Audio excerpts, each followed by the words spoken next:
All right, Shalom everyone. Assalamu alaikum, Islam to all the Moors. I'm Dr. Yasapa. This is the free astrotheology course, y'all, so welcome. So we're live.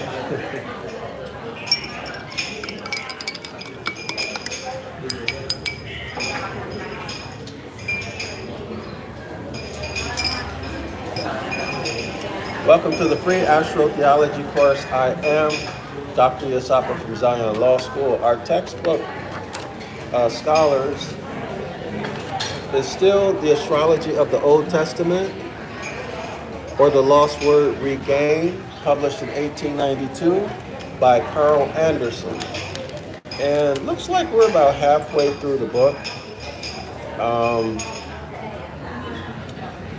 So we're on chapter 14 and chapter 13. Chapter 13. Description of the planets, what they rule over, and whom. Okay, so this is talking about what and whom each planet rules over. And it's also talking about the characteristic illnesses, personality types, and phenotype, facial features and body build that are characteristic of each of the planets.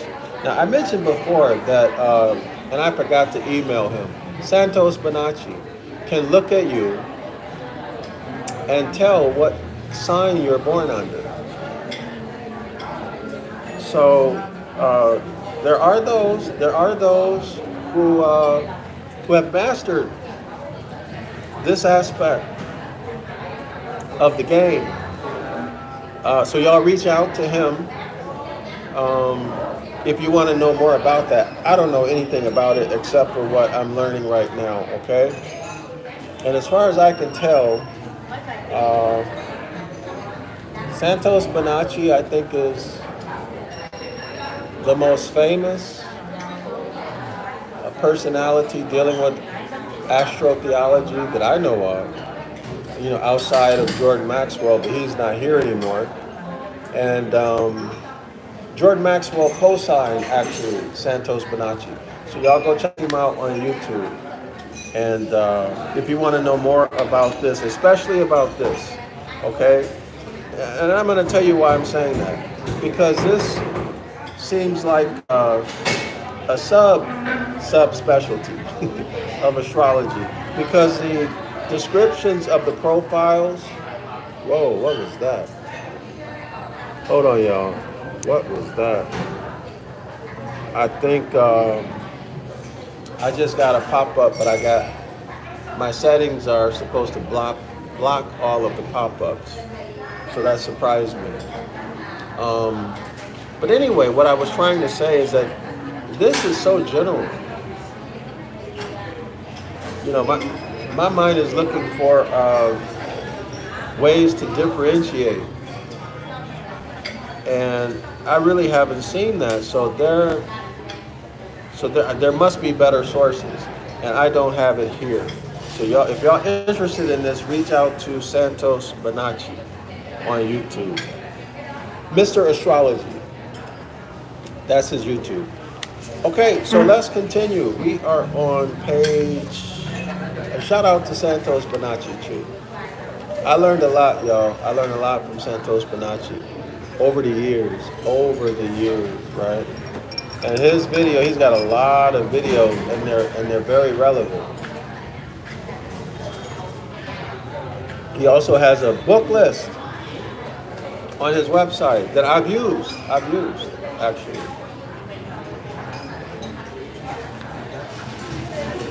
Okay, so where are we? Okay, so we covered Saturn, we covered Uranus.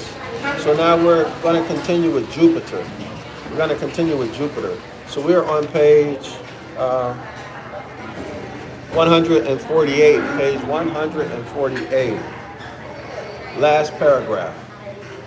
When Jupiter is unfortunate, retrograde, or evilly placed in a nativity. So when Jupiter is unfortunate, retrograde, or evilly placed in a nativity chart or birth chart, then the native wastes his patrimony. Well, who's the native? The native is the indigenous, the autochthonous Moor, the aboriginal. Ab meaning original, meaning father, and then of course original. So the original father meaning the progenitor or the progenitor of man. So that's differentiating in scholars. I always try to make this point to you to emphasize this.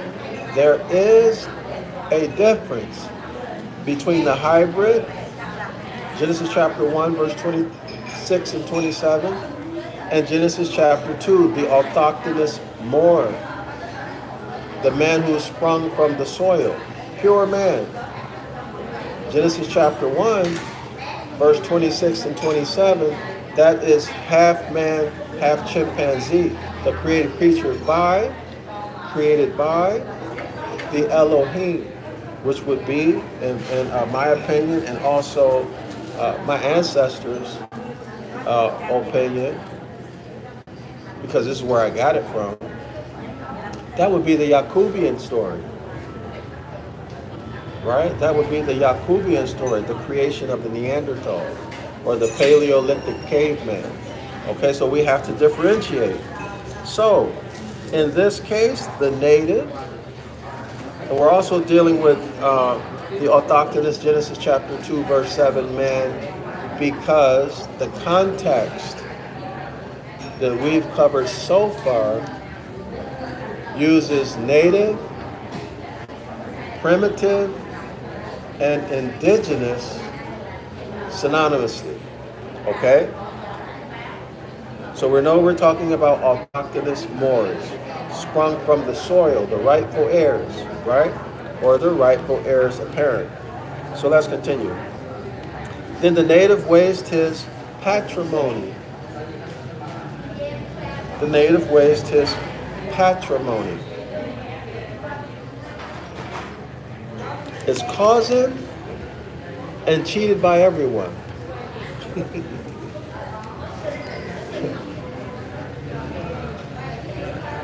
Now, you're not doomed to this, of course, if Jupiter is unfortunate, retrograde, or evilly placed in your nativity chart. You're not doomed to it.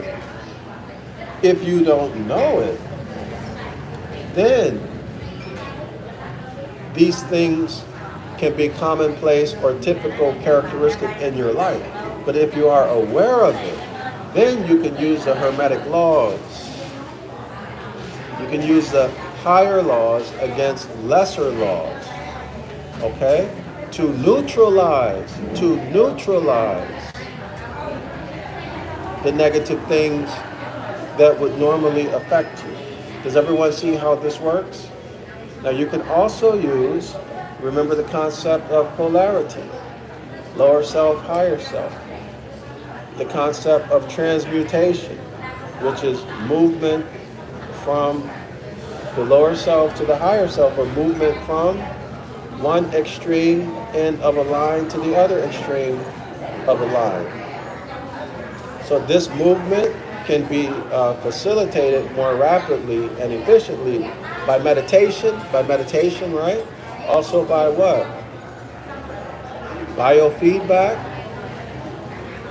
Reiki, the silver method. Many types of technologies available for you to change your behavior, change your thought process. Of course, if you change your thought process, then you're going to automatically change your behavior, because the behavior comes from the thought. And then the behavior reinforces the thought. And the thought reinforces the behavior. And then that's where we get to what? The point where cosmic habit force kicks in. In other words, you develop a habit. And once it becomes a habit, you no longer have to think about things. Okay? But these different technologies, especially if you have a difficult problem to deal with, like addiction, biofeedback would be something very, very good for you, because it makes you aware. It makes you aware of the processes. It could be an emotion. It could be anything that triggers you. But it brings those triggers into your awareness. Now that you become aware of it, well, now you can begin to use these technologies that we talked about so that you can neutralize those triggers. Okay, but that's enough on that.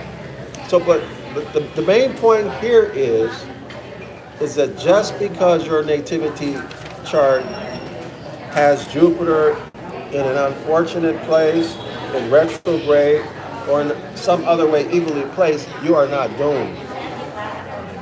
This is why we have to learn the Hermetic Laws, not just learn them so you can, often I see people, and I'm not being critical, I see people, they'll name the 7 Hermetic Laws, but we have to take it further than that. You have to be able to know how to apply them, how to analyze not just what they are, but how they interrelate with one another and situations and circumstances, okay?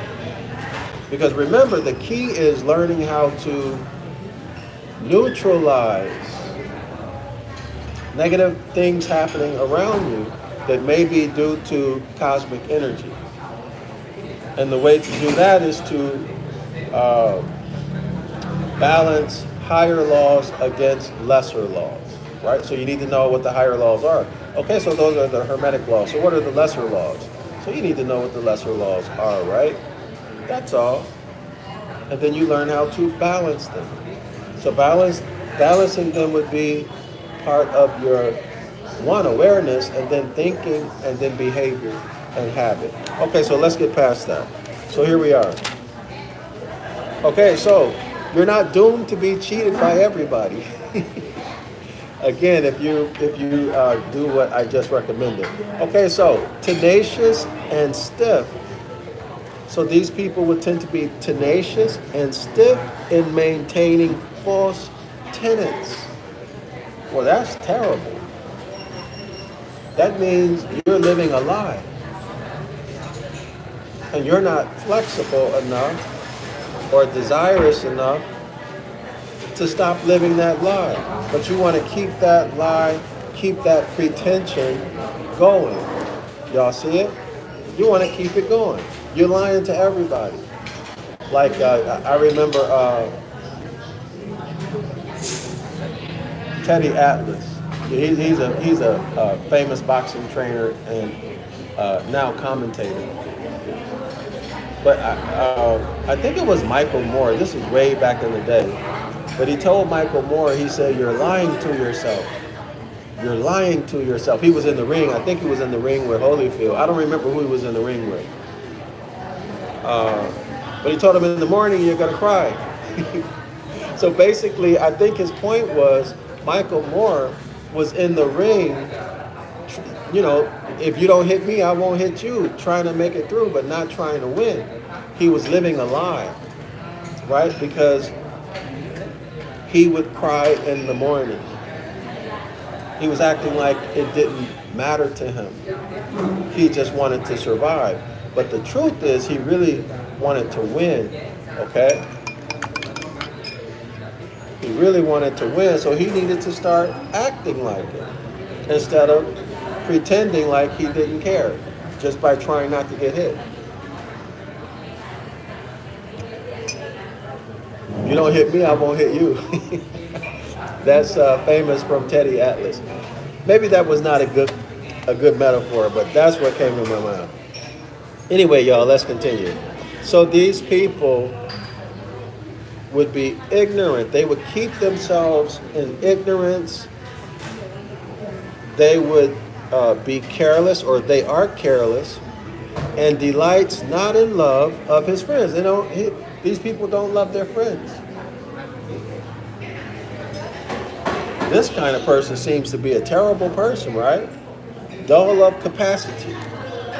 So he doesn't have or doesn't utilize much of his capabilities, right? This person lowers himself in all companies, stooping and abasing himself. Y'all ever seen somebody like that? I remember when I was younger. I was really young, and it was this guy. I can't remember his name, but he was a big dude, country boy, right? Big like that. He used to come to work. I was working at an electronics store. He used to come to work with. Man, I've been out of the country so long, I don't remember. Y'all know like a blue jean thing? It's all blue jean. I can't remember what it's called. I've been away from North America so long, I don't remember. But it's blue jeans. There's a blue jean strap right here, and it's one thing, and then you wear a t-shirt under. He used to come. And he spoke very, very country. And back in those days, it was a humiliation to speak country because people would call you country, right? That's like, they look down on you. And he would come to work like that all the time. And I didn't understand it until one day I saw him in the warehouse. And for some reason or another, he told me, yeah, everybody in here thinks that I'm a country bumpkin, I'm stupid, right? But then he said, but I tell you what, I got something for him. And then he told me, well, actually he showed me, right? He was robbing them. Every day he came to work, he was taking stuff. I was shocked, I couldn't believe it. I couldn't believe somebody would be so bold to steal like that. But that's what he was doing. And that's why, jumpsuit, the jumpsuit, blue jean jumpsuit, and a big lunch pail.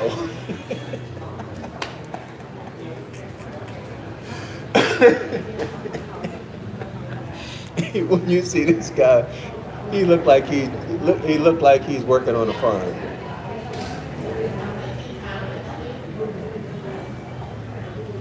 But anyway, that was okay with him.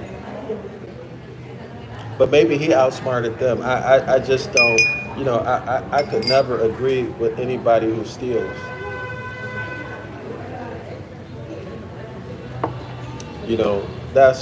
For me, that's too much. But anyway, let's continue. So he lowers himself in all companies, stooping and abasing himself. This is what that brother did. He just made himself seem so low by the way he dressed like a country bumpkin, talked like a country bumpkin.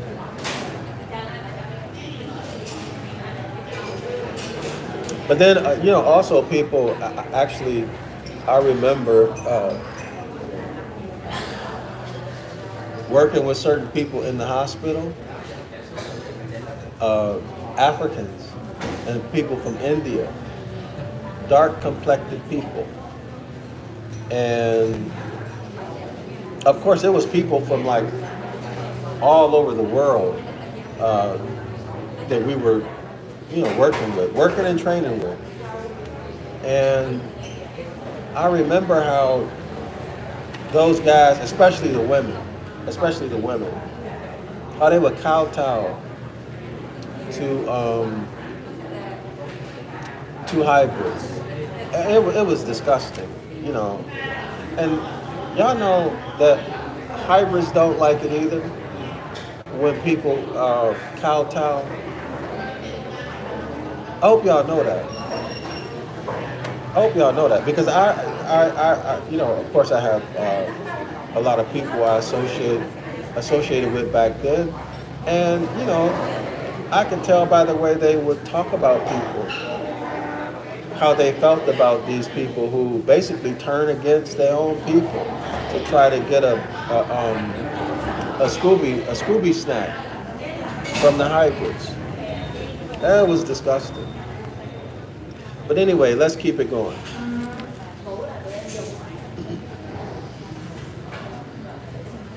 So he lowers himself and abases himself where there is no necessity. A seeker, hold on. A seeker of low company. So this people, he likes to have friends who are bums. And there's an old saying. Y'all remember the old saying that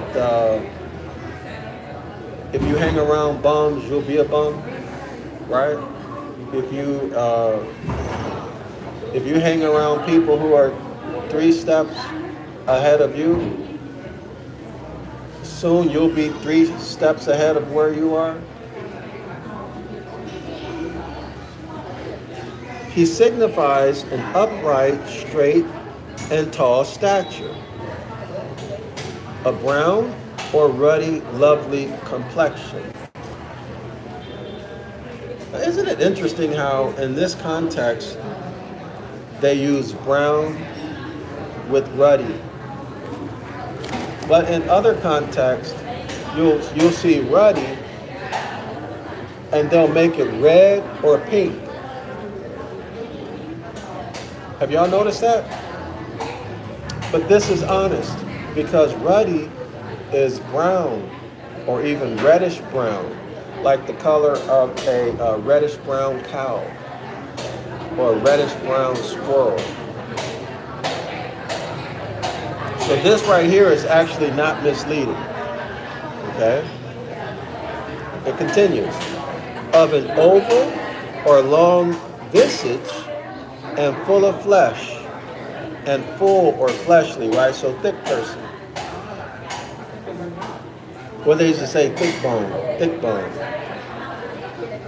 High forehead, large gray eyes. Now this is very interesting, because gray eyes, of course, are recessive, especially for Moors.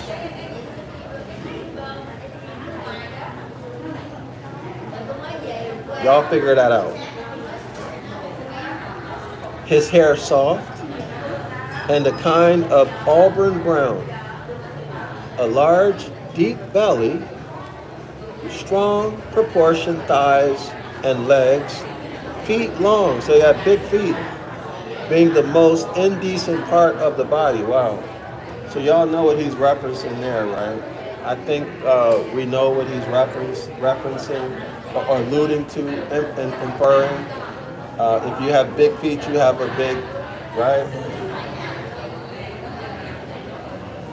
Why am I saying that? Because he said it's indecent. Okay? It says here, feet long. So big feet being the most indecent part of the body. Why would your feet be indecent? There's nothing indecent about your feet unless you're inferring to your genitals or to someone's genitals relative to their feet. Y'all see it? And of course, we have examples of that, right? In history, throughout history, how the autochthonous Moors were mocked, defamed, because of the size of their genitals, right? The large size of their genitals. Okay, so anyway, let's keep going. The diseases of Jupiter are pleurisy, so lung diseases, all infirmities in the liver, so liver disease. And I would have to say, I'm gonna give you all my opinion. Viruses are not new. That's my opinion. Viruses, this is just my opinion. Viruses are messenger RNA, or along those lines, okay? They're not half alive and half dead. That's not true. Nothing can be alive and dead at the same time.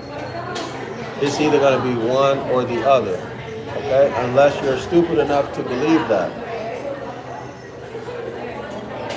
How can something replicate if it's not alive? Come on. But what can replicate? Well, you can get messenger RNA from a cell, and it can replicate, right? But anyway, that's my opinion. That's my opinion. I'm saying that what I had in mind is cancer. So let's say the hepatitis viruses, particularly hepatitis B. My point is that, in my opinion, it's not ancient. It's not ancient at all. It's new. That's my opinion, YouTube. Don't take my video down. And I'm not giving anybody medical advice, all right? Okay, he continues, diseases of the left ear. Now, why the left ear and not the right, or not both? Apoplexies, inflammation of the lungs, so that can be anything, right? So he has problems with his lungs, palpitations, problems with his heart. Okay, palpitations and trembling of the heart, cramps, pain in the back, bones, all diseases lying in the veins and ribs, and proceeding from corruption of blood. Proceeding from corruption of blood. So y'all know what I'm thinking right now, right? You should be thinking the same thing, corruption of the blood. That's a phrase that comes straight out of the book of the law. And so for corruption of the blood, you could be hit with bills of attainder, or you could be hit with attainder. You could lose your nationality. So this person would be suffering from what? Emotional trauma inflicted on himself by himself. In other words, he's got a guilty conscience. This person has a guilty conscience. It means his conscience is intact, his conscience is working, but he's ignoring his conscience, so therefore his body is producing hormones that lead to dis-ease and an untimely death, because he has a conscience. Okay? If he had no conscience and he enjoyed all of what we just read, then he'd have good health and he'd probably live a very long time. Okay? Anyway, let's continue. So all of this is stemming from corruption of the blood. Let's state it differently. All of this is stemming from living out of harmony with nature. In religion, we would say this is stemming from not following the Most High's commandments, or breaking the Most High's commandments. All right? So, quinsy, diphtheria, windiness, all putrefaction in the blood. So this person would have blood-related diseases. Blood-related diseases.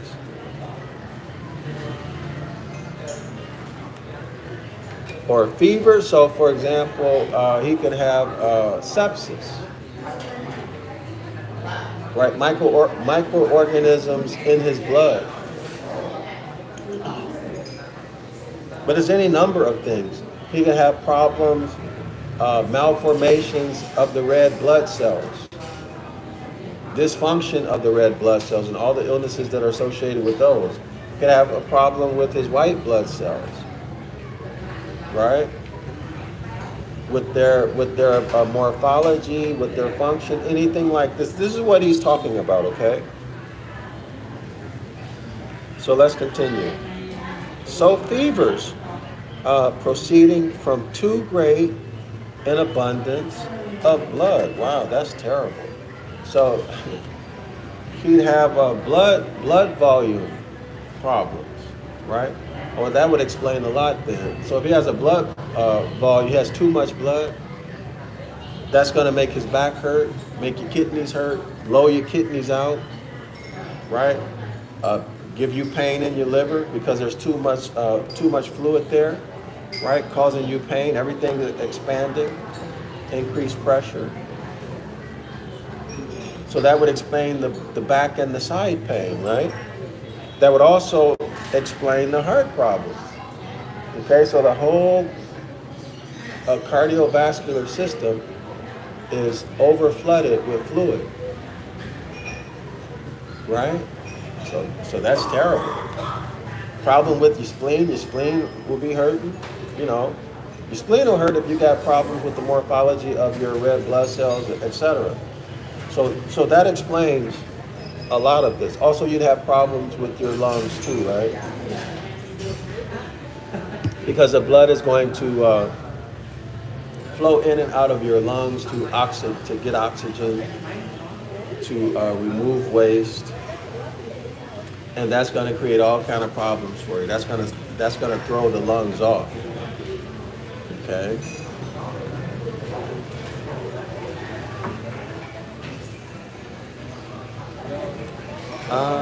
Where else are we? Okay. Oh yeah, you could have all kind of problems with your liver and then blood clots. It can be terrible. Jupiter rules over the sweet scented odors. Jupiter rules over the sweet scented odors. So that would be like roses, right? And over the sea green or blue, purple, ash color, and mixed yellow and green. Jupiter rules over the sea green or blue, purple, ash color, and mixed yellow and green. Okay, so sea green. So let's say the aquatic, let's say algae. Right, Jupiter rules over the algae. Sea green or blue. So blue, we could throw in the color of the sky, right? The sky is blue. So that's water, light reflecting on water. Purple, ash color. Ash color is like a pale shaded out color, right? And mixed yellow and green. So yellow and green, these would be plants, flowers, plants and trees. Fish, Jupiter rules over the dolphin. Okay, so the dolphin, y'all, is a predator fish, right? The whale, also a predator. The sheepfish, or river whale. Presumably the porpoise of precious stones. The amethyst. So now, y'all, this is what we would do here. Dealing with, oh, by the way, in the story of Jonah and the whale. So make the connection to Jupiter in that story.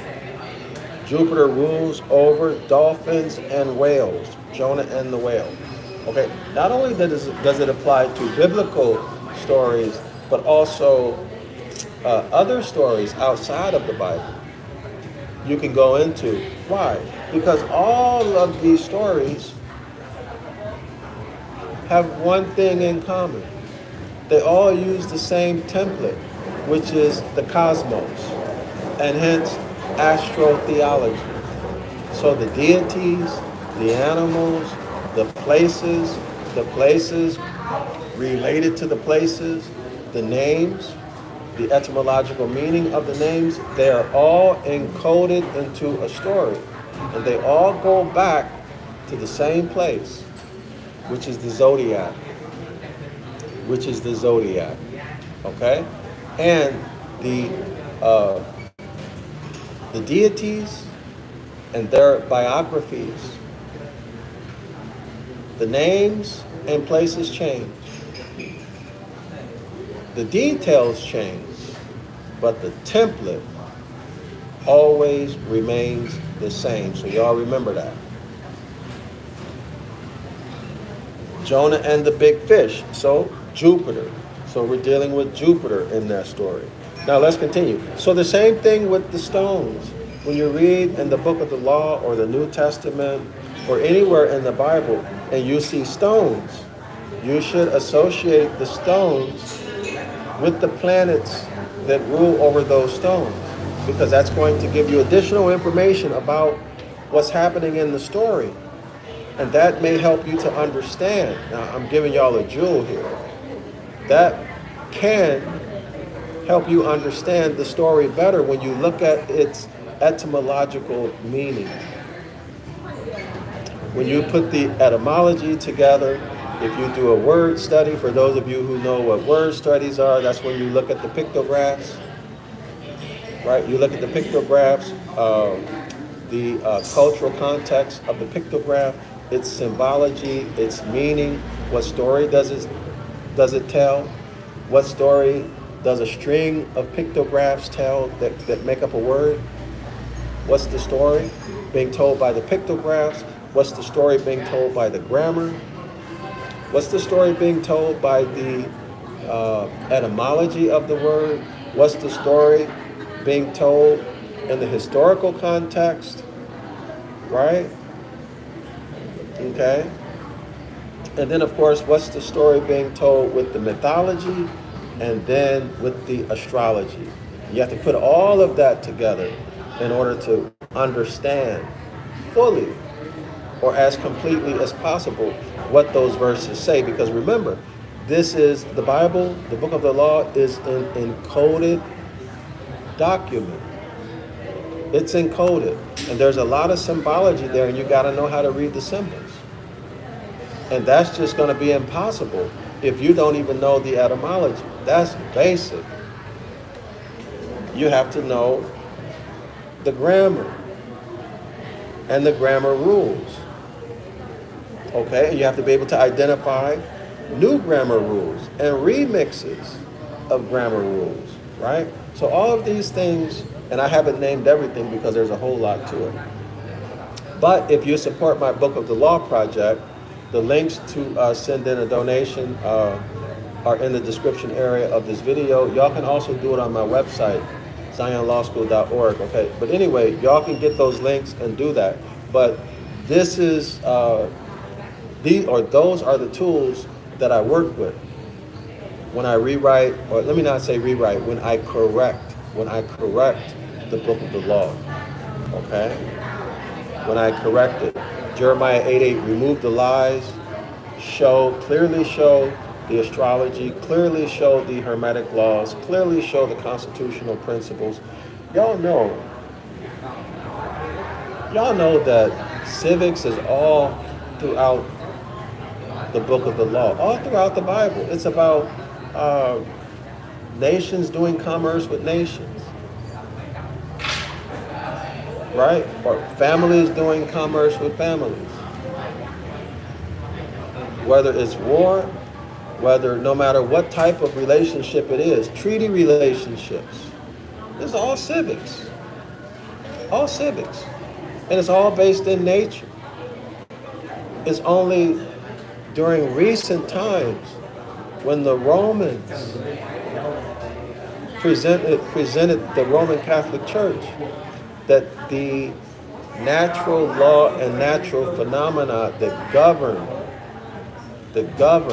the interactions or commerce between men, women, nations, and empires was remixed or repackaged and sold to us as a religion.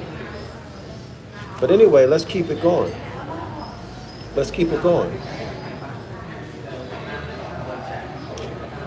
My project to correct the book of the law will remove all of that stuff, okay? And it'll give us a pristine book of the law, like our ancestors had, all right? So let's continue.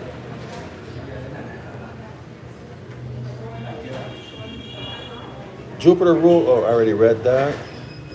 Okay, so of the precious stones, y'all think about this. The Most High in the Bible is presented as precious stones. What are those precious stones? If someone knows, put them in the comment section. So here are the stones that Jupiter rules over. The amethyst, sapphire, emerald, hyacinth, topaz, crystal, marble, and freestone. In the weather, Jupiter produces serene, pleasant, and healthful weather. Serene, pleasant, and healthful weather. So, what seasons are we talking about then? So serene, so that's got to be what? Spring and summer. Pleasant, I think is more so summer. Well, let's say spring, summer, and fall. Now, notice that the orientation is in the north, the northern hemisphere. But also take note, scholars, take note. See, we are at a disadvantage right now. Because all of this is based on the solar or ecliptical projection of the zodiac, which is not the original zodiac. The original zodiac is the circumpolar zodiacal projection, and it's 7 stations. Y'all heard? Y'all heard? So if you've been dealing in astrology and you've been wondering why you haven't gotten the results that you need or that you desire, or if you're feeling like something's wrong or something's missing, now you know why. Now you know why. Now you know why. So we have to return to the heritage of our ancient foremothers and forefathers. So that, without a doubt, is the circumpolar zodiacal projection. Now, does it include the ecliptical zodiac? Well, yes. And here's something else for y'all. Here's something else. I can answer that also no.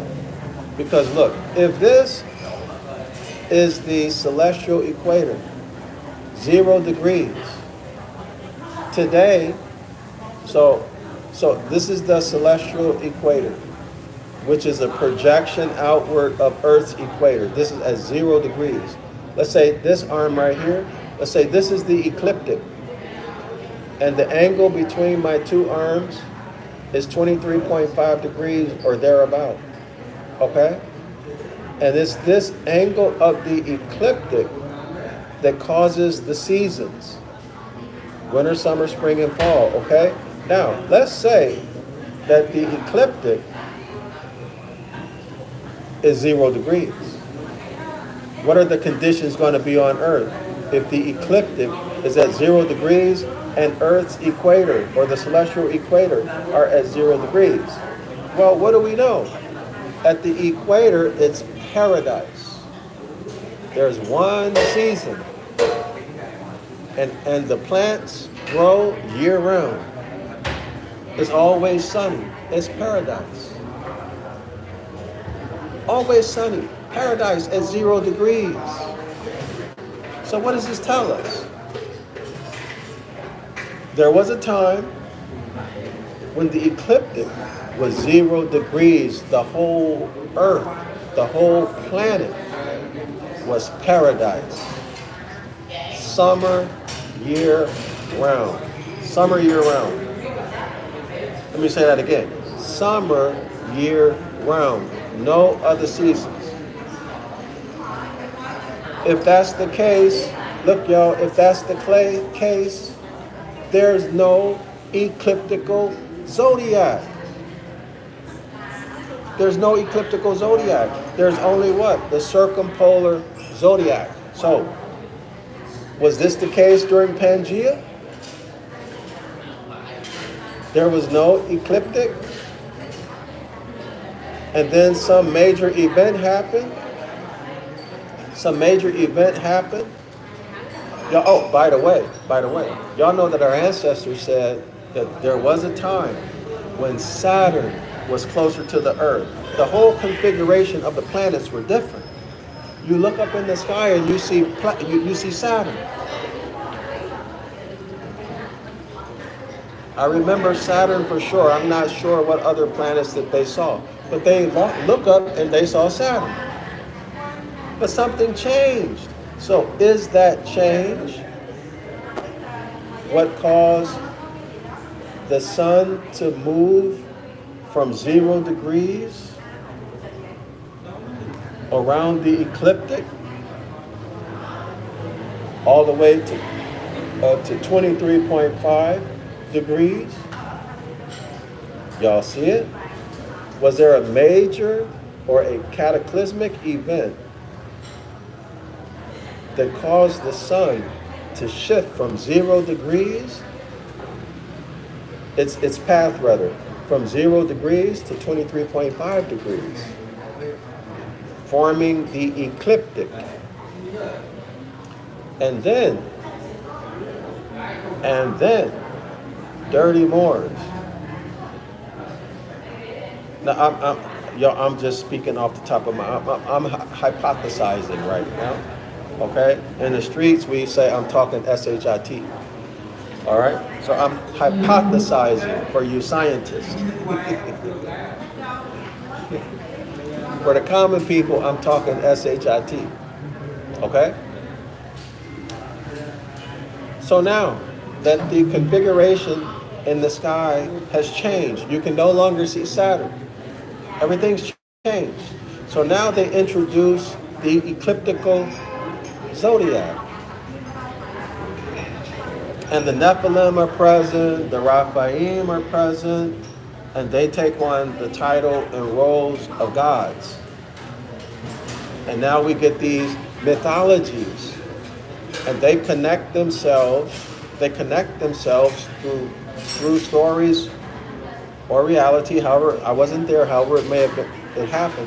They connect themselves to stories having to do with the celestial bodies and the constellations. And then all of that gets remixed, it all gets remixed, repackaged, and sold as a religion. With the sun as the center of all of the attention. So the sun would be all of the what? All of the deities, the Father and the Son.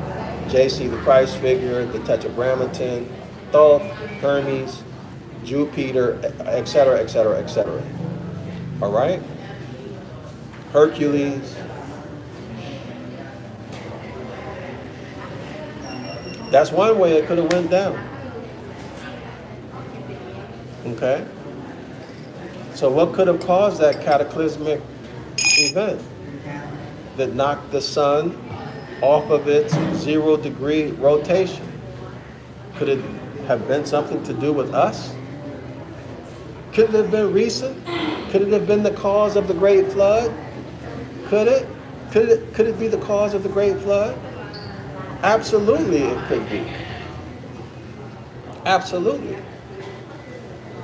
And we're right now standing at the doorway of Genesis chapter 1, verses 1, 2, 3, 4, 5, and 6.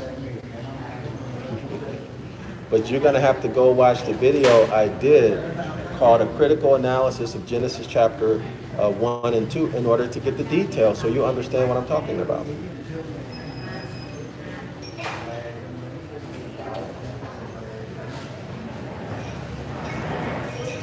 All right? But anyway, now, possibility number 2, there could have been a polar projection, a circumpolar projection, along with the ecclesiastical or the ecliptical solar projection. Okay, the two could have existed as one. All right, and then somebody had the bright idea to come in and break it up. Okay, and then hide the circumpolar projection of the zodiac, and then run with, promote, etc., the solar or ecliptical projection of the zodiac. Okay? Oh, option 3. Option 3.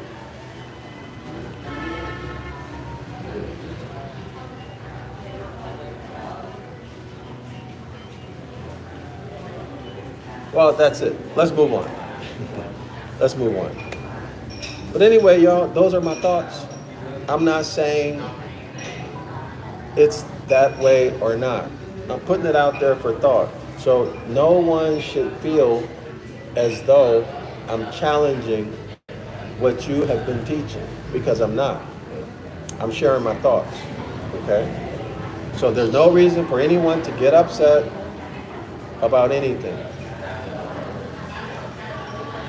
If you want to come, actually, if you want to come on this platform, you're welcome to come on this platform and give your view on the matter.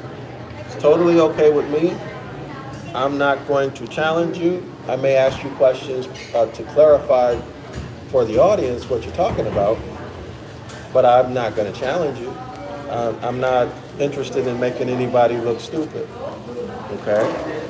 And besides, I think it's a good thing for different views to be shown and shared with people. All right, y'all? So everybody's welcome to come on and say whatever it is, as long as you know what you're talking about, okay? All right, now let's continue. So we're dealing with weather. So in the weather, Jupiter produces serene, pleasant, and healthful weather. So we have to be talking about spring, summer, and fall. But according to this author, in the spring at the equator, there's a lot of steam, a lot of mist, moisture in the air, and that can make you sick. So this would be, we have to adjust that according to where on the planet you are, right? Okay, let's continue. And north winds, and by his gentle beings, his is Jupiter, and by Jupiter's gentle beings, allies rather, the ill effect of a former malignant planet. Jupiter governs the north wind. Jupiter governs the north wind. That part which tends to the east. The orb of Jupiter is 9 degrees. Wow. So Jupiter, y'all, this orb from here to here is 9 degrees. That's very interesting because they said the sun covers about 3 degrees.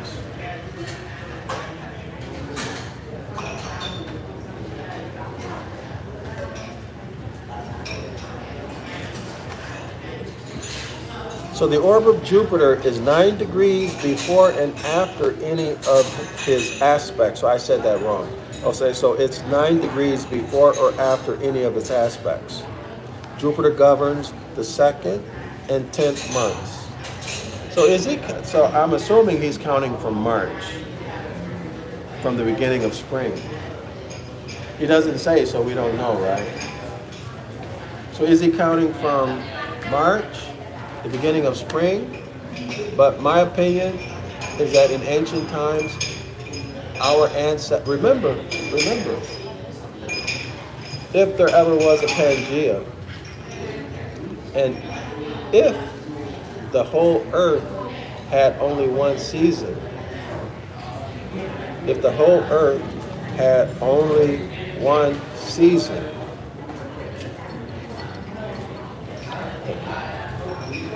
I lost my place. None of this would apply, right? It wouldn't apply because there would not be a spring, right? There wouldn't be a fall, and there wouldn't be a winter. So the harvest is in the fall. So if the earth is at 0 degrees, let's say the ecliptic, if it's 0 degrees, there's one season all year. And it would be just like being at the equator, right? You're at the equator. There's one season. and the crops are growing and producing fruit all year round. All year round. So we know chronologically that this author has reference to a time after the ecliptic was reset to 23.5 degrees. Everybody see that? In other words, this has to do with the solar zodiacal projection. All right. So let's continue. Do y'all understand what I'm talking about?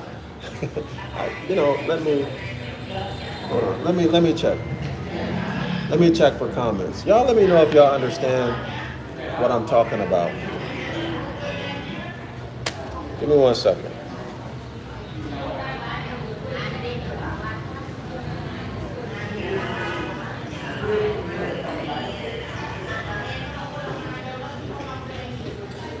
Sometimes I get distracted.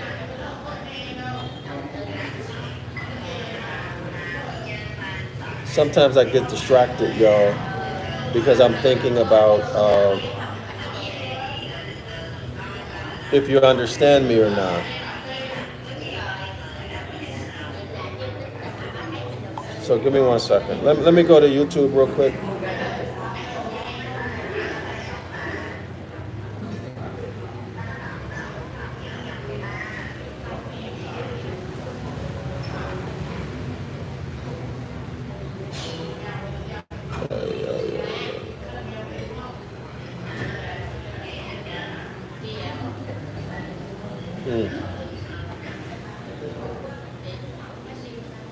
Let's see. Give me 1 moment. I'm just checking for comments, y'all. If you have any comments or questions, just put it in the comment section.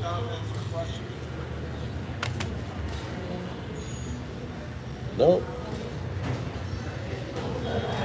When I don't see comments, it makes me concerned that no one understands what I'm talking about, so you don't make a comment or ask a question. Well, okay. So, y'all give me 1 second, hold on.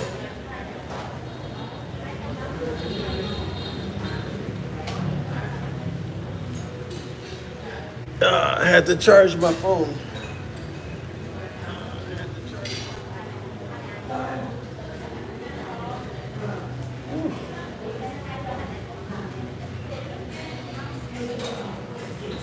Oh boy. All right.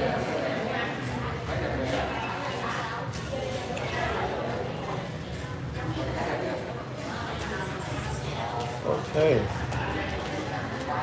So let's continue.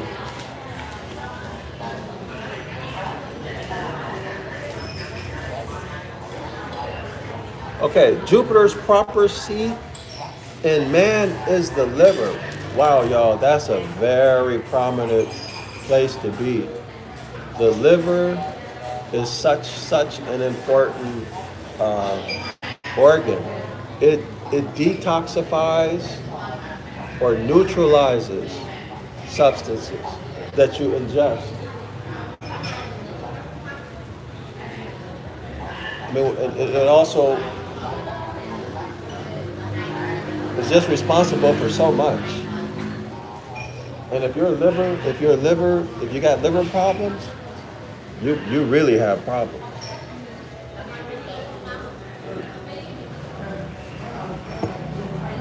I mean, you have multiple problems.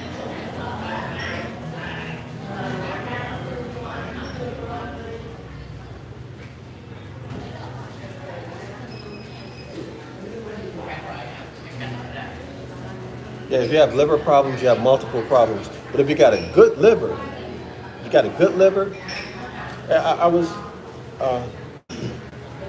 I heard a doctor. He was a naturopathic doctor. He did a lot of work on vitamin C, a lot of research on vitamin C. He became famous, I think, in the 90s. And according to him, he said people who live well into their hundreds, their livers have the capacity to make vitamin C. And what? Yeah. Their livers can make vitamin C, which is why they live so long, which is why they rarely get sick. So some of y'all may have had grandfathers or uncles who smoked cigars, smoked cigarettes, drank alcohol, and lived to be past 100. Well, according to this doctor, I wish I could remember his name right now.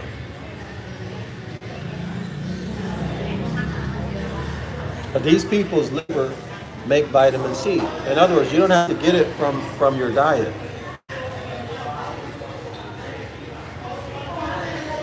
And so that's why they live so long. So if your liver is working well, no problems with your liver. If your liver is producing vitamin C, you're going to live a long, long, healthy life. I'm not talking about getting old and you can't get out of the chair. No, I'm not talking about that. I'm talking about you age, but you're still young. You can still do everything that you had been doing. Okay, and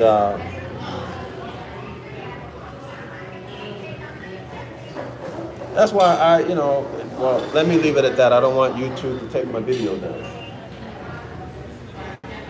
But y'all should research on your own vitamin C, supplementing your diet with vitamin C, okay?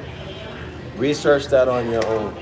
I would love to tell you more, but on this platform, I think YouTube have taken down like 2 or 3 of my videos for talking about health, okay? For talking about health. Come on. I'm trying to order. What's up?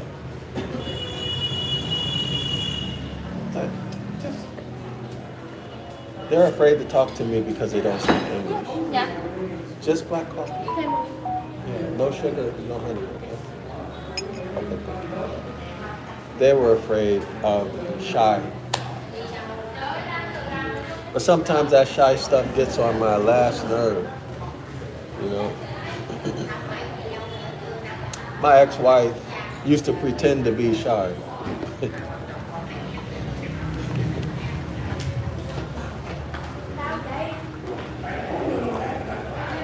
I hope y'all caught what I said. I said pretend.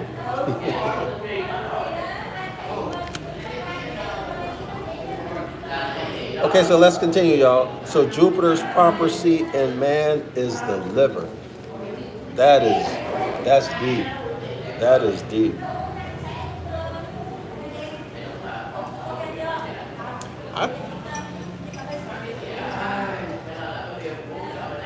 Y'all know, people who have liver disease, they tend to, as they decline, they tend to start acting crazy. That's because of all the toxins. That's because all of the toxins in their blood affects their brain. It's a terrible way. It's a really, really terrible way to have your life in. Because I've seen it. I've seen it, and I've seen sons and daughters cry, and their loved one, their mom, their dad, doesn't recognize them or speaks to them harshly. It's really sad. It's a sad thing to see. Very, very sad thing to see.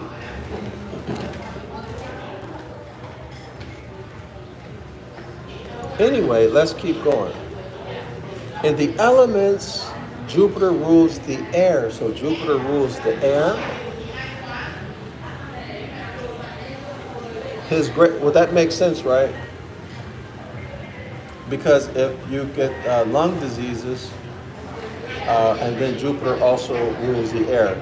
So you breathe in air or oxygen, whatever's in the atmosphere, you're going to breathe it in, right? So that would make sense. Jupiter's greatest year is 428. Okay? His greater, 79. His mean, 45. And his least, 12.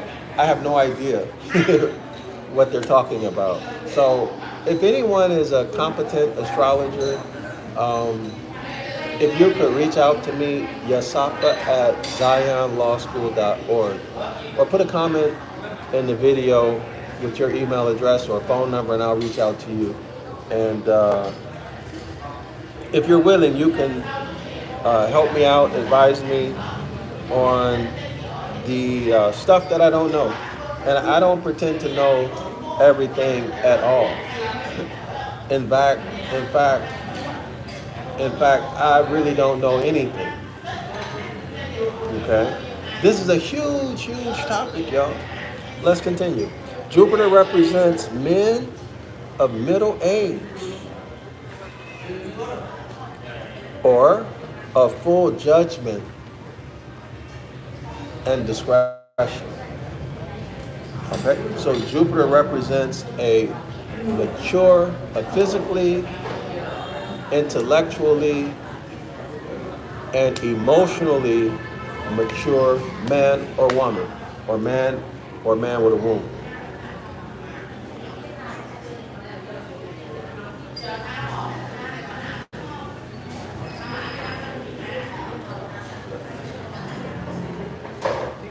Also mature what? Mature in his or her habits. His or her habits. And where did I get this? Regarding her.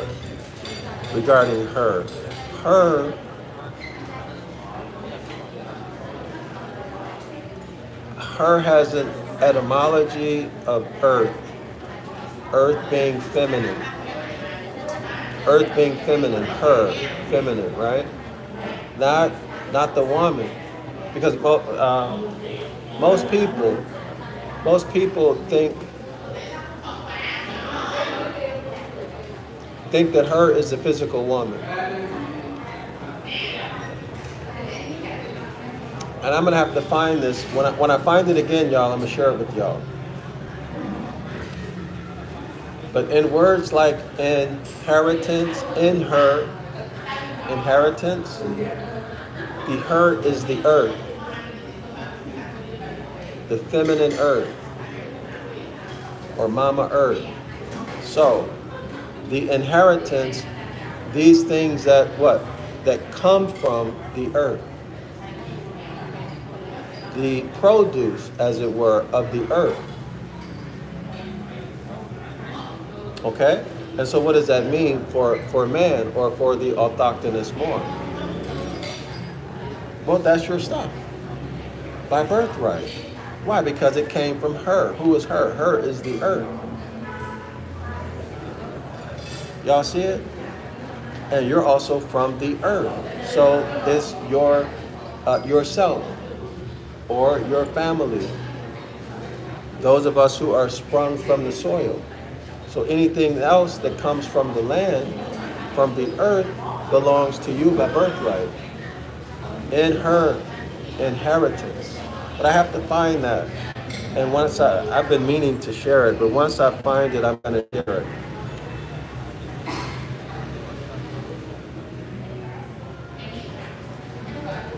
Okay, Jupiter governs the second climate. What's the second climate? Of countries, Jupiter rules Babylon, Persia, Hungary, Spain. Okay, so there was no Spain in ancient times. There was no Hungary, as far as I know, in ancient times.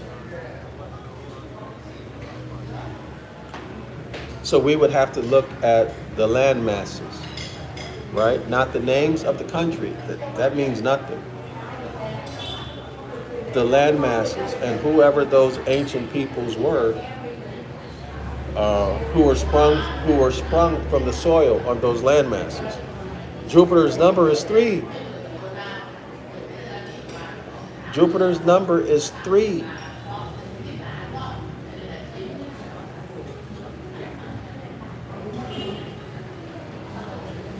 Jupiter's number is 3. Y'all, isn't 3 the first perfect number? 3 is the first perfect number. 3, 6, 9. Those are very powerful numbers.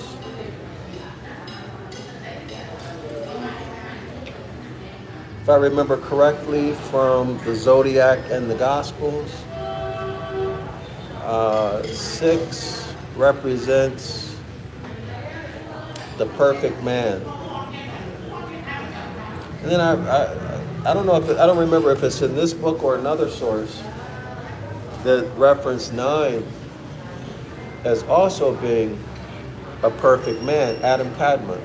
And then, of course, remember we did the 5-pointed star, the pentagon, the angle. Remember the tip, the vertex of the pentagon? The angle is 36 degrees.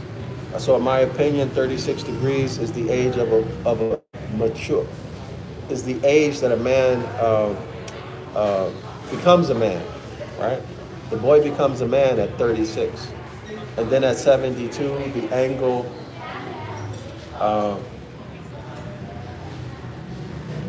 just above the pentagram, I believe it is 72. So the man becomes a mature man at 72 years old.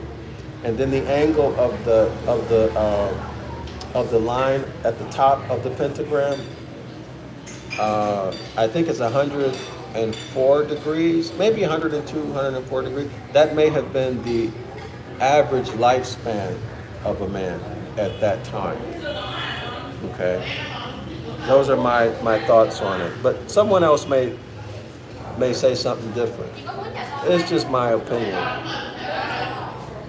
So that's the 5-pointed star: love, truth, peace, freedom, and justice. Remove the vertices, you get a pentagon. So this is very likely where the U.S.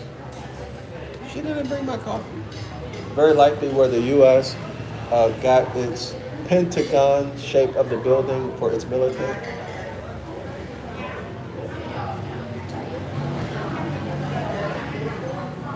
I know that.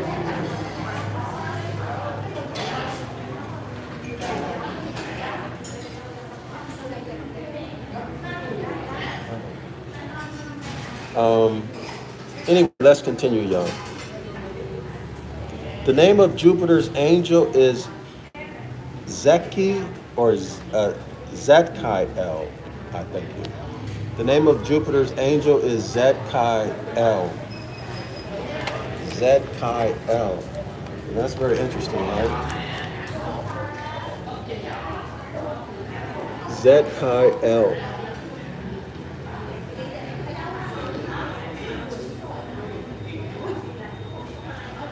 Okay, Zadkai-El.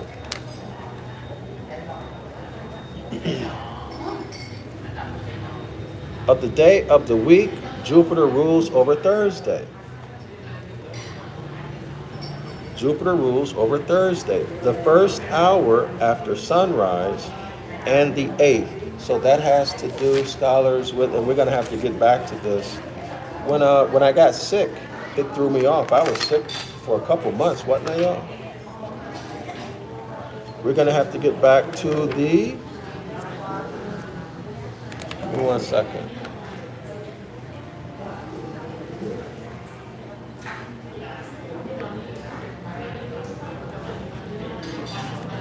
Hold on.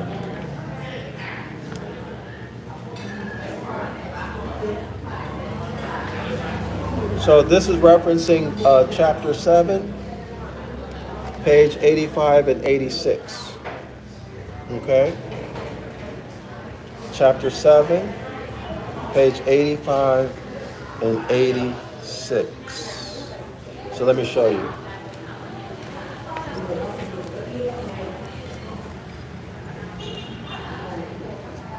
All right, so this is how the dark priesthood schedules their events. Civically, they're scheduling court cases according to this. Okay, and they're also embedding power into their plans according to what you're looking at right now. Okay, but I have to come back to that.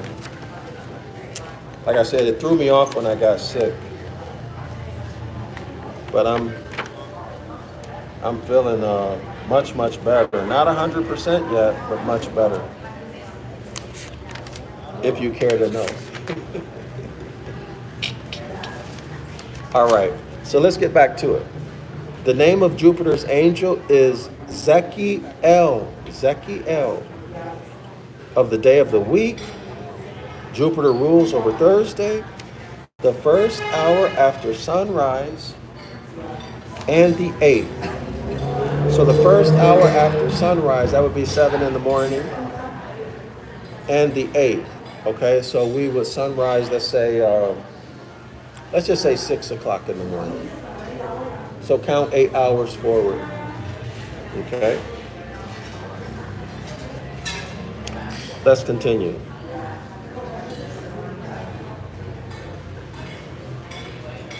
The length of the planetary hours.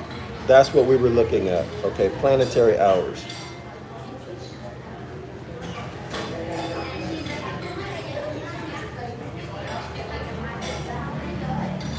The length of the planetary hour you must know by the rising of the sun.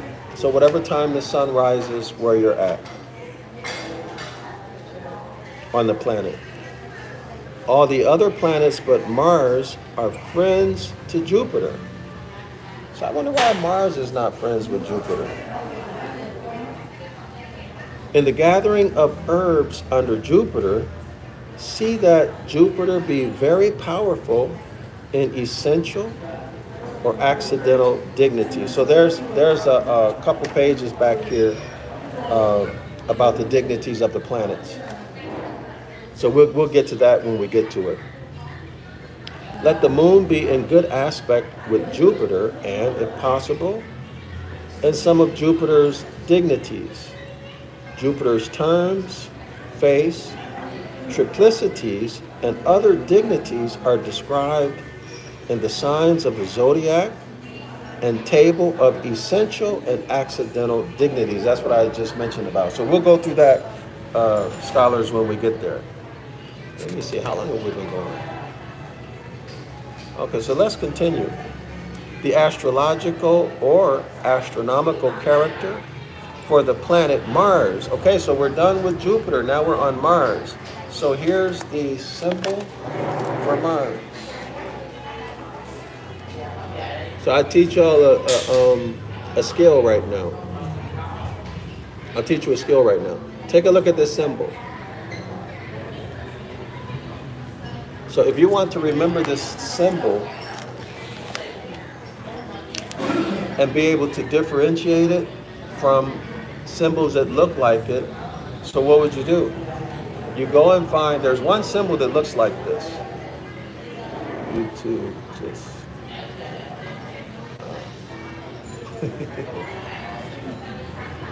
Oh, they kicked you out, Jessica. I'm sorry. Let me see.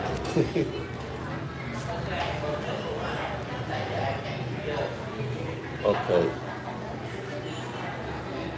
John Finazzo. YouTube just kicked me out of your live. Give me 1 second. Apostle Zakan. Apostle, what's up? Man, it's good to hear from you. Apostle Zakan writes, what's up, Ak? What's happening, man? Hey, Apostle. You're welcome to come on anytime you want to teach anything that you got related to our topic. I respect what you do and your knowledge. So you're definitely welcome anytime you want. And by the way, Apostle,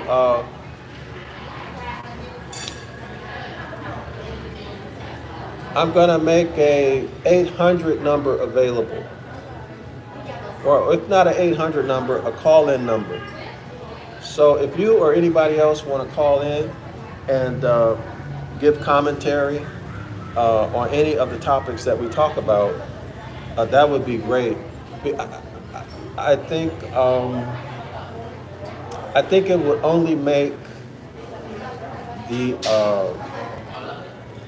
class richer for anybody who's learning, because they get multiple viewpoints.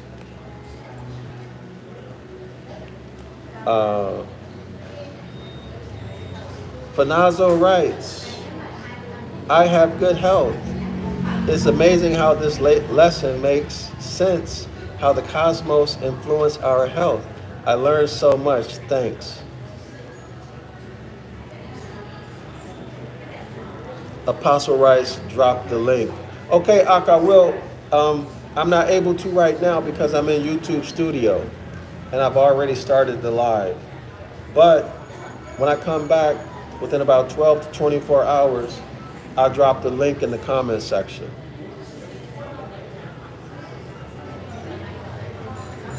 Apostle writes, I would love to. Excellent, that's outstanding. Hey y'all, for those of you who are listening, Apostle is one of those people who's blessed with the ability, whether you like what he's saying or not, he's blessed with the ability to get you involved. You're not going to sit and listen to Apostle speak and then not feel like you got something you want to say. It just ain't going to happen like that.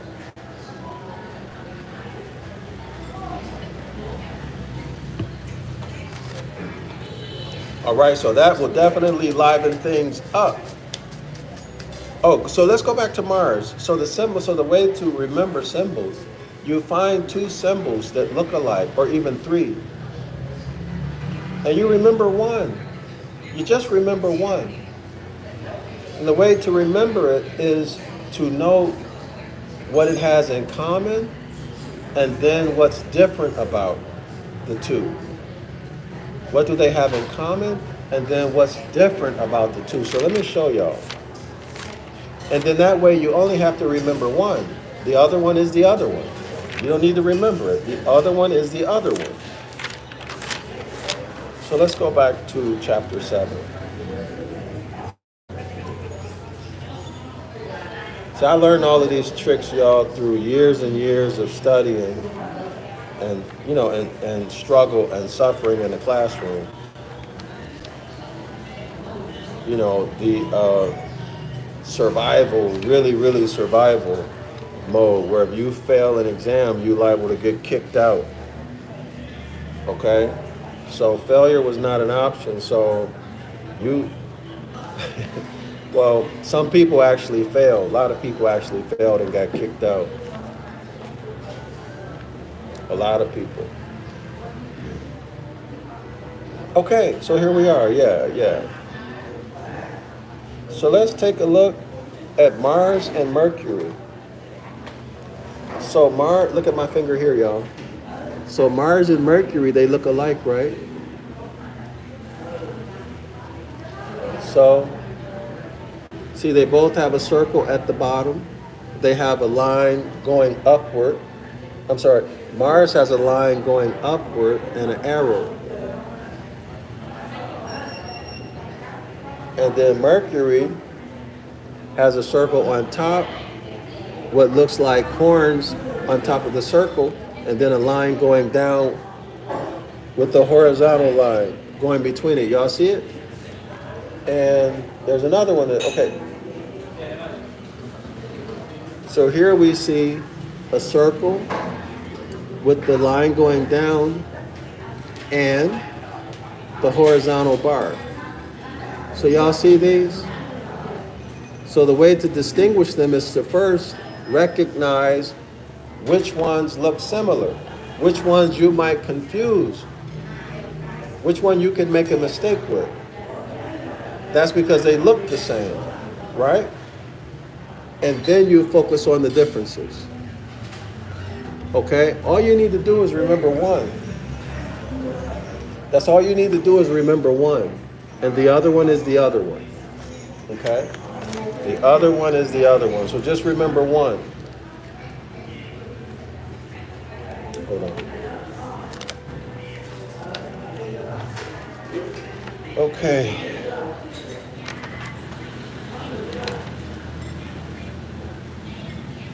So let's continue, y'all.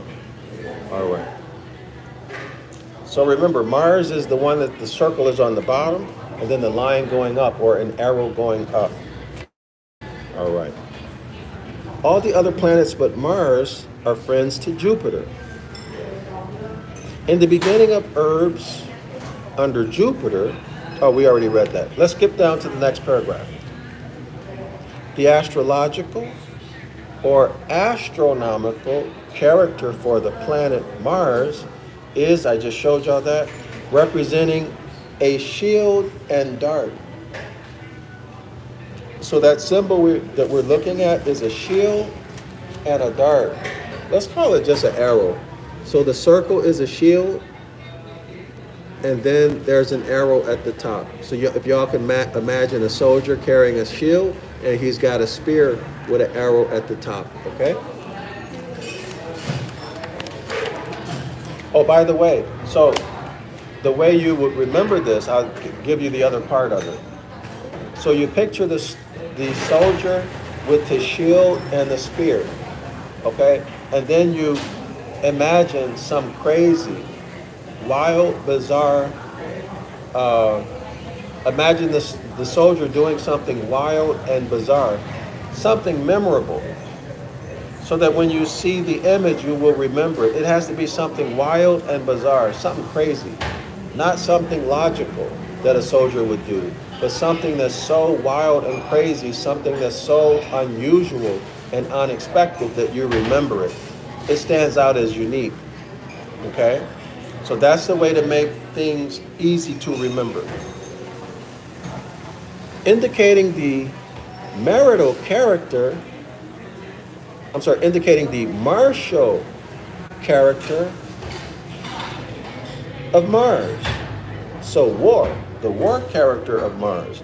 Mars rules over and rejoices in all matters of violence, horse racing,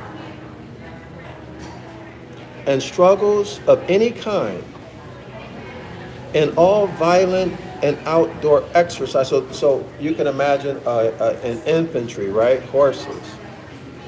Okay? All manner of violent outdoor exercise over all dealers in hardware, so swords, knives, etc., spears, cutlery, and martial instruments over explosions, fires, and conflagrations. Inflammation. So inflammations, right? Inflame, heat, fire, inflammations in your body. Inflammatory fevers. Acute and sharp pains. Acute and sharp pains. All pains that come from heat. Oh, wow. So that would include what? Arthritis. Arthritis, right? Inflammations. Arthritis.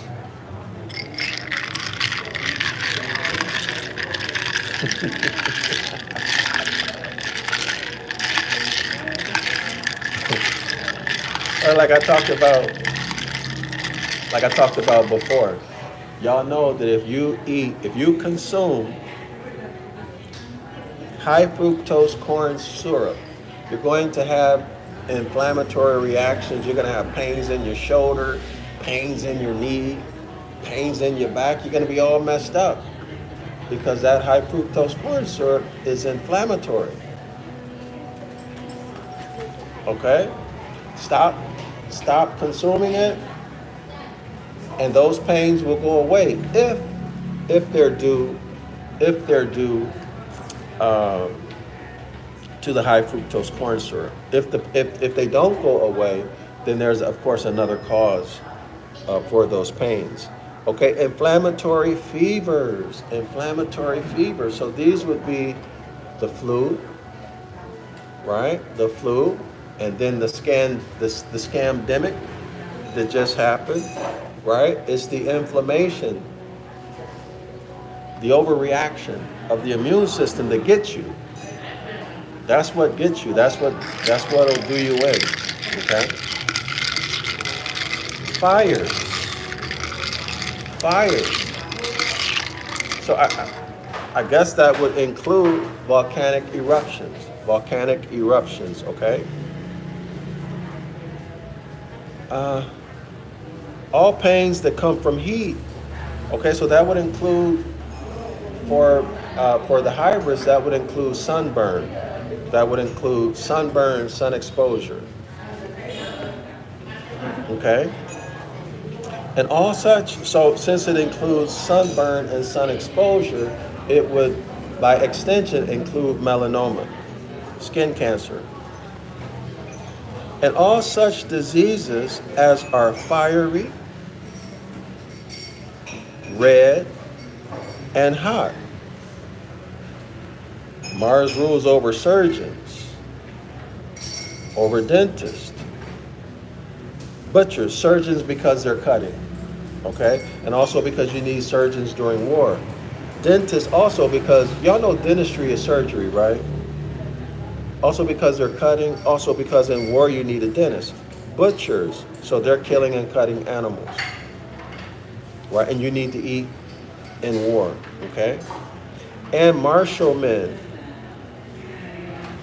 so military men, and then also, let's say, policy enforcer, marshals. Railroad employees. Okay, so that could be because militaries transport equipment by the railroad. Soldiers, armed policemen, so these armed policemen would be policy enforcers. Remember, their duty is not to protect you, but to protect the municipality, the corporation, okay? And warriors of all peoples. So the warriors of all people, these in modern times would be the athletes, the gladiators, like the boxers, basketball players, soccer player, hockey player, baseball player, football players, soccer, so on and so forth.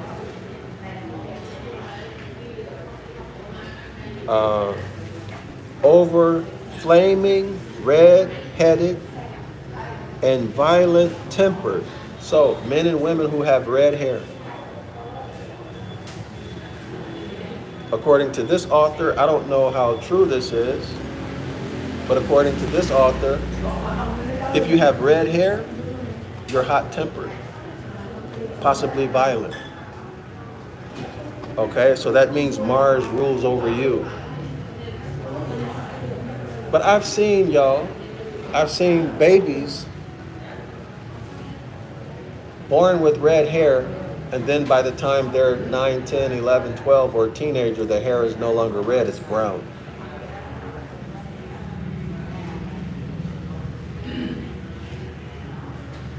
Okay? So over flaming, red-headed, and violent tempered people. Over petty lawyers. Well, I can see that, right? Law is, they say the U.S. Judicial system is an adversarial system, so that would imply war, right? Imply war, adversary.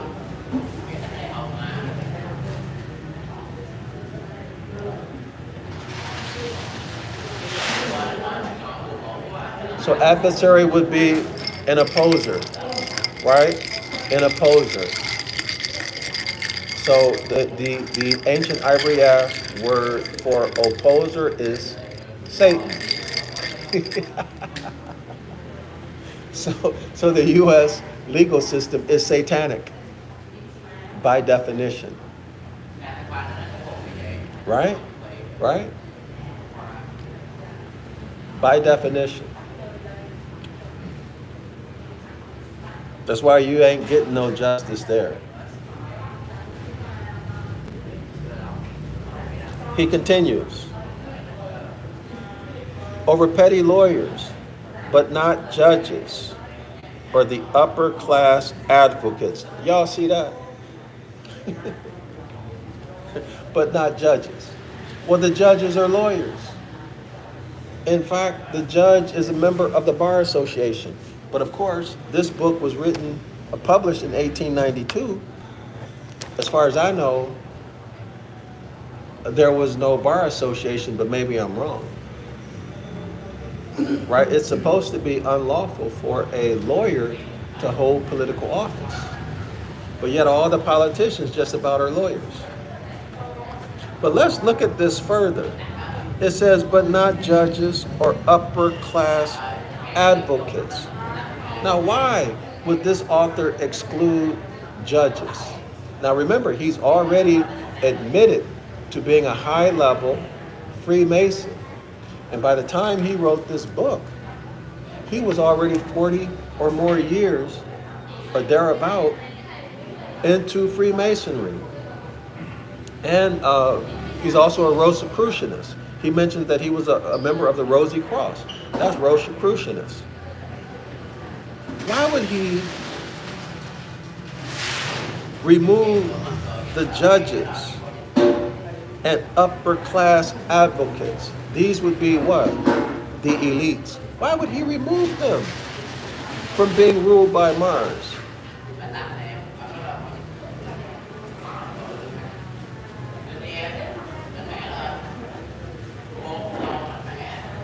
Well, I think the answer is quite obvious, right? Because if you know the judges and the elites are ruled by Mars, then you know that you're at war, or they are at war with you. They are warring against you. You know that. So he removed them. He says that the judges are not ruled by Mars, that the upper class advocates, the elites, the capitalists, are not ruled by Mars. In other words, they're fair and they're honest. They're not warring against you. They don't have a military mindset to overthrow you or to deceive you, to oppose you, to take your birthright. This is what he's saying. This is what he wants you to believe without telling you that, so that it's not in your conscious mind, but it goes to your subconscious mind. And then you accept it without, why did you accept it? Because you did not think about it. You did not think about it. Y'all see? You did not think about it. So we're not going to give full faith and credit here. No, the judge is a member of the Bar Association. The judge is a lawyer, so he is also ruled by Mars. Mars rules over and rejoices in all matters of violence. If any of y'all have ever been into one of these de facto courtrooms,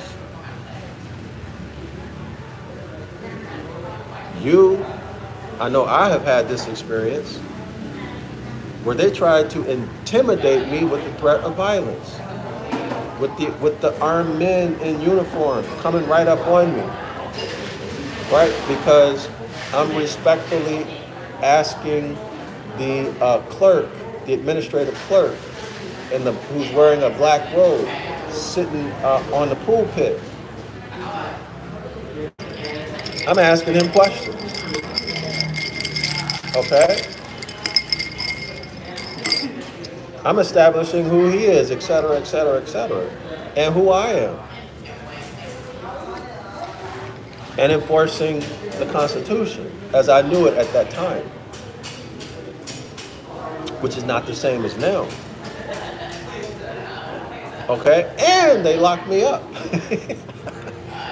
But it was I only had to spend, I stayed in, they locked me up overnight to try to intimidate me. But it didn't work. I was able to get the case dismissed. But anyway, y'all, let's continue. So we have to be careful when we read. We have to be very suspicious. Pay attention. And don't let an author get over on you. Okay? Question everything. All right. So let's continue.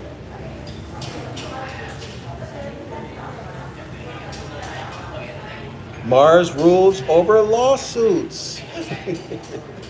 Well, listen to this, but not judgments.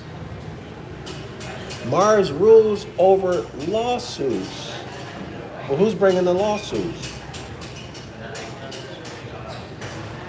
In North America. Well, let's say in the U.S. corporation, or let's limit it there.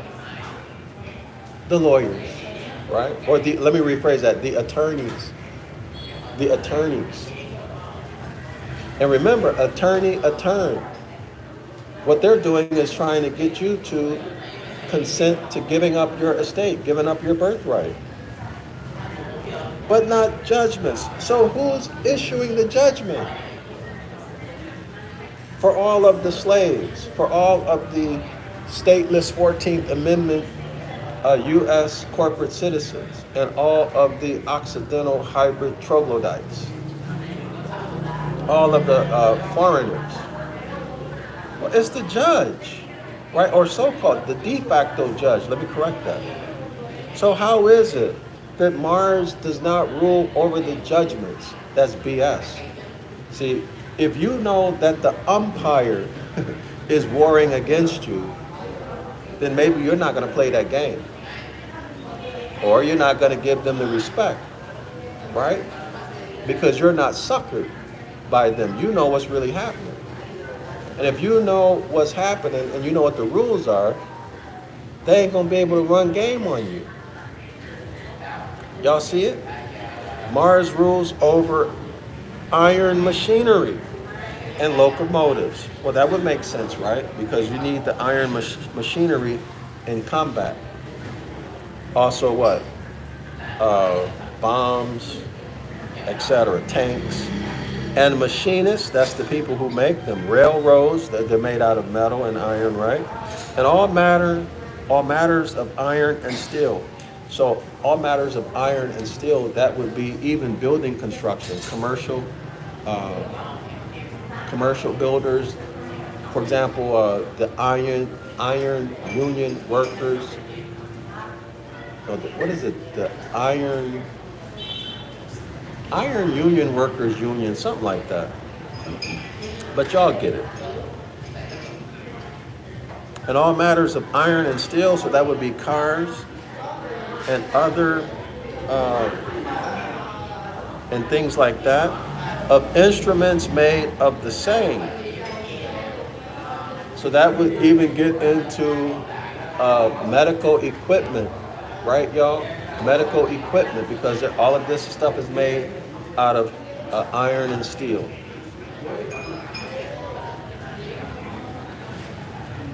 When Mars is ill-dignified or cadent or retrograde or in any detriment, Mars then represents and rules over burglars. Wow. And murderers. So more violence, more theft. And all violent deeds, all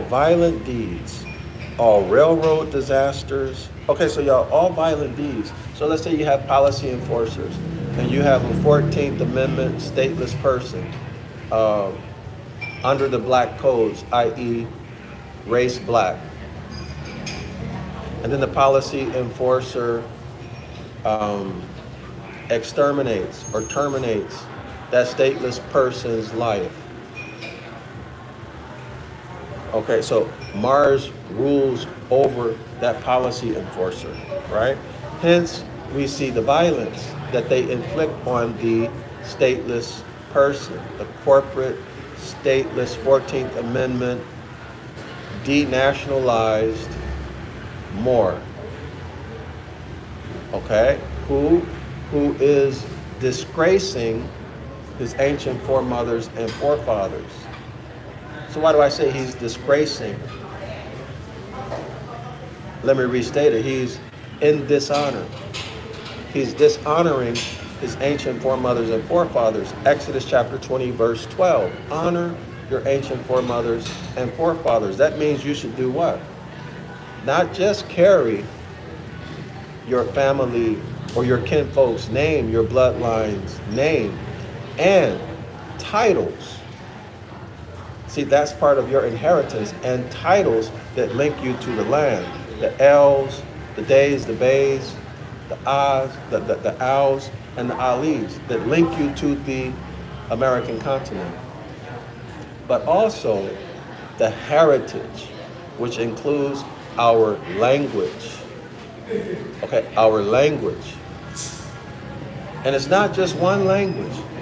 We have many languages, and actually my opinion is that these many languages are not many languages at all. They're dialects of the same language. The same way that American English sounds different than Canadian English, which is different than Australian English, which is different than British English, which is different than Irish English, so on and so forth.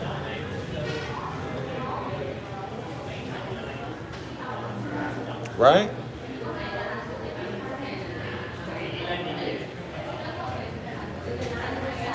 And so here we have it with the George Floyd's, which became a famous, Rodney King, which, those beatings became famous,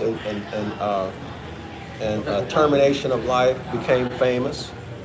But this is warfare. And these 14th Amendment corporate, stateless people being in dishonor of their ancient foremothers and forefathers, right? Living out of harmony with nature, breaking the law, breaking the Most High's commandment, Exodus chapter 20, verse 12. See, we're supposed to follow or keep the Most High's commandments,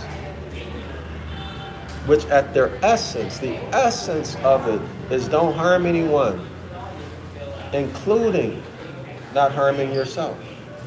Stay in honor at all times and at all costs. Right? And everybody knows the stories about the Negroes.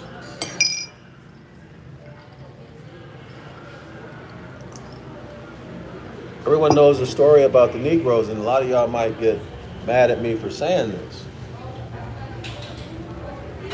But the Negroes, or the black people, have a reputation for being ill-mannered, uncultured, and untrustworthy. And they don't stick together. Now, that's just not me saying it, but this goes back a couple hundred years, right? In fact, there's an author, what's his name? There's an author who says that the so-called Negro, the black's bad behavior, he picked that up from the European paupers, the colonists, the rednecks, so to speak. Because that's definitely not how our ancient ancestors lived. Not at all. We were an honorable people, a noble people. So the blacks are in dishonor of their ancient foremothers and forefathers in many, many ways. And as a result of that, they get turned. They get the curses. Deuteronomy chapter 28, verse 15 through 68. They get the curses. Okay? Which we see as chronic illnesses, asthma, high blood pressure, heart disease, so on and so forth. Right? They get exterminated, afraid all the time, don't live a full life span, impoverished, in need of everything. Why? Because they're out of harmony with nature, because they're breaking the Most High's commandments. So I'm talking about the stateless persons, race black, the 14th Amendment corporate citizen, okay? The denationalized Moor, whether he knows it or not. Anyway, enough about that. Let's continue. So Mars's involved in all violent deeds, all violent deeds. So, for example, the crack epidemic. Who brought that in? It's military and the CIA, right? What about the current drug epidemics? What about the current use of, let's say, bioterrorism? I'm not going to say anything specific. What about bioterrorism now? Military, acts of war, all railroad disasters. Well, one happened in Ohio, were very poisonous, very toxic chemicals were released into the environment, maybe a year or two ago. And in the last, there must also be some evil aspect of the moon and Uranus. All right? Y'all hear that? Some evil aspect of the moon and Uranus associated with train wrecks. Troubles to iron ships, fires, and battles and murders. Mars' color. Wow. Mars' color is the blood red. Mars' colors is the blood red. Think, scholars, put two and two together. Put two and two together. Think about the Lord's evening meal.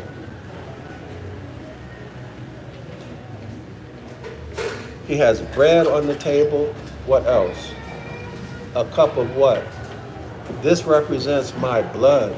Drink it. This represents my blood. Drink it. Mars' color is the blood red. So in that reenactment of that event, most of the religions are using what? Red wine.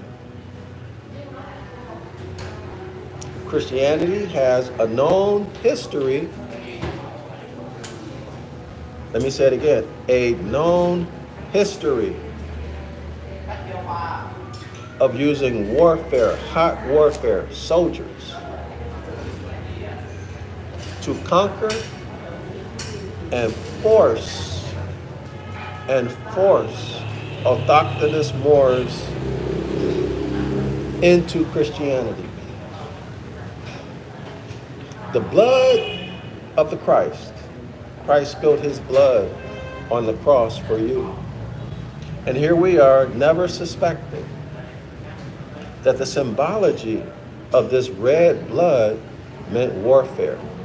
Also, what's the sign of the cross? Right? What's the sign on the cross? On the Christian, on those warships? What color is that cross? Red. Red.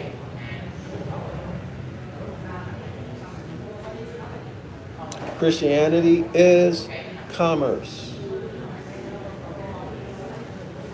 Christianity is commerce. We went through that. Y'all get this book called The Confessions of an Economic Hitman or something like that. That book is about commerce. But it's forced commerce. Forced commerce. Under the threat of violence. Not just any violence, but military violence and special operation violence. If you don't agree,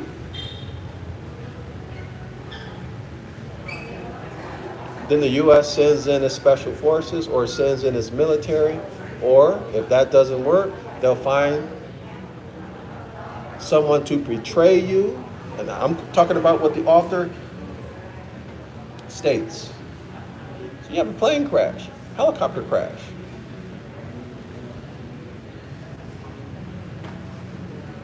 Okay, now, this is from a corporation that professes to be Christians, to be noble, honorable Christians. Right, y'all? The Republican right, the Democratic liberal left, all of them putting themselves out there as being honorable Christians.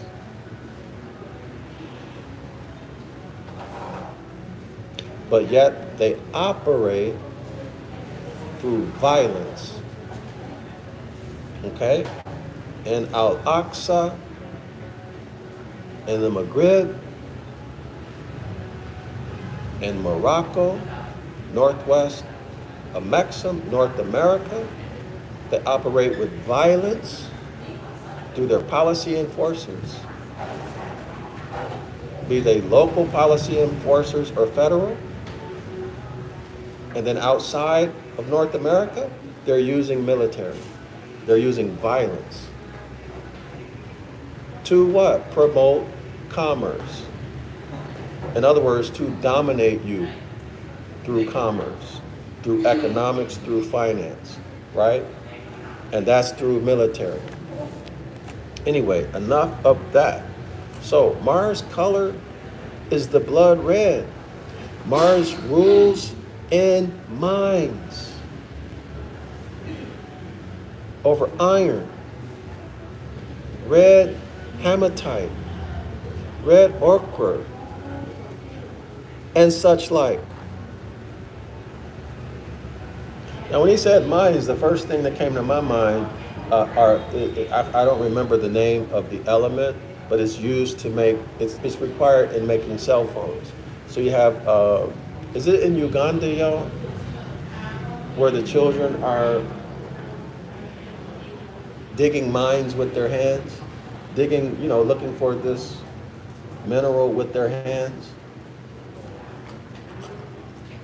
It's supposed to be illegal, but they do it anyway.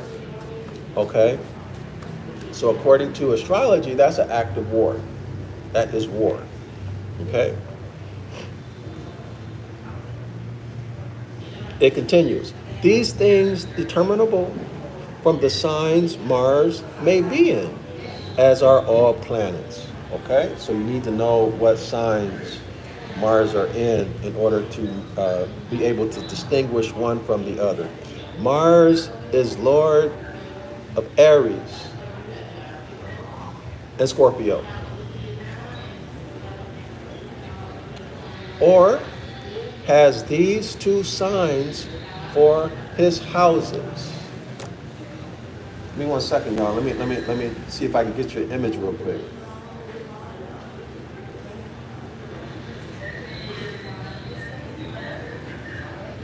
So let's take a look.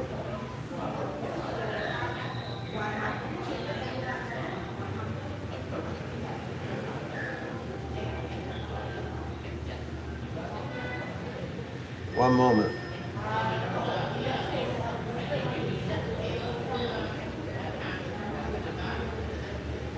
Okay. So take a look. Pause the video if y'all need to on the replay. Hold on. So take a look at the line from Aries to Scorpio. So Scorpio is that scorpion. Y'all see there? So these are polar opposites.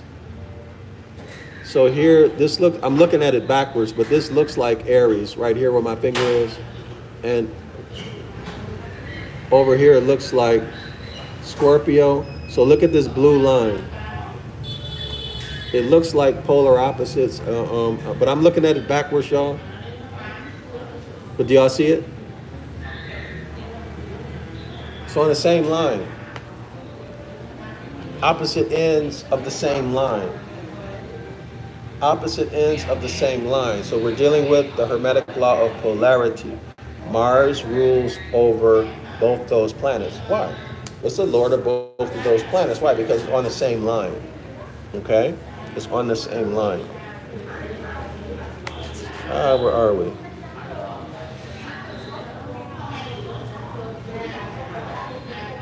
Mars essential and accidental dignities, detriment, fall, turns, and faces are to be found in the table of essential dignities and disabilities.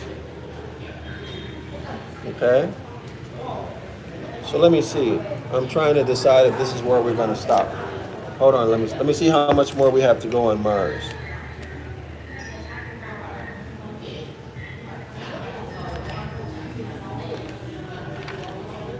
So we have about another page on Mars.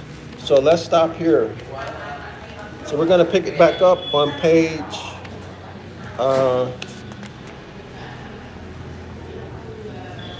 page 151. We'll pick it back up on page 151, second paragraph.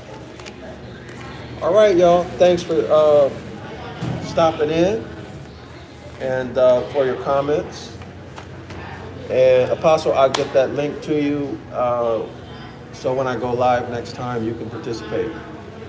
Anybody else who wants to participate, just put a comment in the comment section and I'll make sure I send y'all the link.